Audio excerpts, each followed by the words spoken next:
கேட்டுக்கொள்கிறோம்.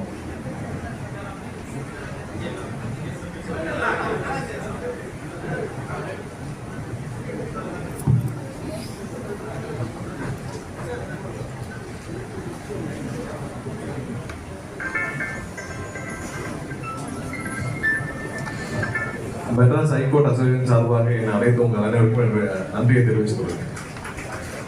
ஏன்னா எனக்கு முன்னாடி பேசின பாலகநாதன் மற்றும் அந்த அறிவுலாம் சொன்னாங்க, அடுத்த நம்மளுடைய வழக்கறிஞர்கள் எவ்வளோ கஷ்டப்படுறாங்க, என்னென்ன கஷ்டங்கள் எவ்வளோ பார்த்துருக்கோம். கண்டிப்பாக நானும் லைவ்ல பார்த்துருக்கேன். வழக்கறிஞர்களோட கஷ்டங்கள் எல்லா லெவலும் ஒவ்வொரு கஷ்டம் தான். முதல்ல போய் சீனியர்கிட்ட சேர்றது, அடுத்து ஒரு பெரிய மைல்கல்ல ஒரு ஆஃபீஸ் கிடைக்கிறது, ஆஃபீஸ் கிடைச்ச பிறகு கிளைம்ஸ், ஒவ்வொரு ஸ்டேஜும் மிகப்பெரிய கஷ்டங்கள் தான். அதனால ஒவ்வொன்றையும் கண்டிப்பா சரி செய்யணும். ஏன்னா இன்னைக்கு வழக்கறிஞர் உள்ள வர இன்டேக்கும் அதிகமா இருக்கு, வழக்கறிஞர் இன்டேக்கும் அதிகமா இருக்கு, கேஸும் அதிகமா இருக்கு. பட் கோர்ட் லெவல்ல நம்ம ஸ்ட்ரீம்லைன் பண்ண வேண்டிய லெவல்ல நிறைய வேலைகள் இருக்கு.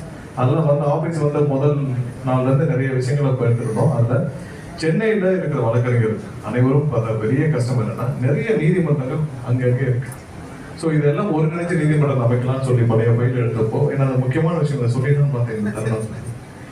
அப்போ வந்து ஒருங்கிணைஞ்ச நீதிமன்றம் அமைக்கிறதுக்கு ஒரு 3 வருஷம் கூட அடிக்கல் நாட்டப்பட்டு அதுல 60ன்னு கவர்மெண்ட்ல இருக்கு, பட் 160 ஹைகோர்ட் வந்து ரெக்வஸ்ட் இருக்கு.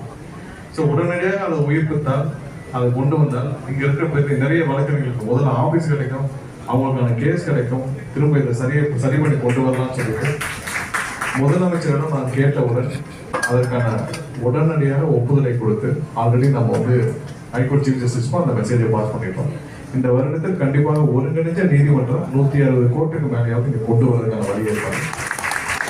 ஏன்னா ஐடென்டிஃபை பண்ணியாச்சு, ஃபர்ஸ்ட் 2 ரவுண்ட் டிஸ்கஷன் முடிஞ்சிருச்சு.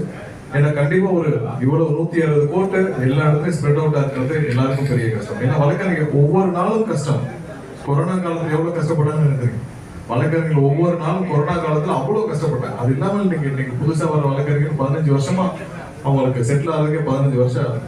ஒரு சில பேர் 2ஆம் தலைமுறை 3ஆம் தலைமுறை இருக்காங்க, அவங்களுக்கு எல்லாம் ஈஸியா இருக்கு. பட் முதல் தலைமுறை வழக்கறிஞர்